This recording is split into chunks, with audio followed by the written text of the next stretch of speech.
Snapshots are a good way to create saved versions of your photos while you're still processing the image.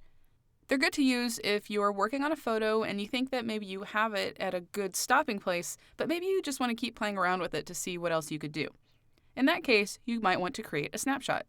I have a photo here that I've added a preset to, and I've made some other changes, so I'll go ahead and create a snapshot. I'm going to click on that little plus icon on the left, and I can just give it whatever name I like, or I can keep it as is. I'll just give it a name called Horse 1.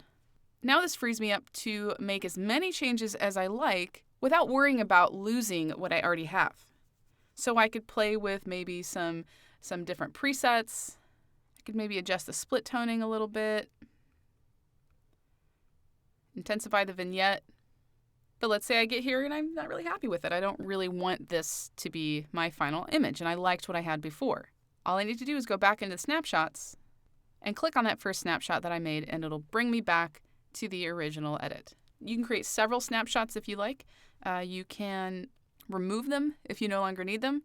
And there are also a few other settings in here as well. Copy snapshot settings to before allows you to make this snapshot your before image when you toggle the preview back and forth. You can also rename the file, or if you've made updates and you want to keep the snapshot with your new edits, you can update it with the current settings.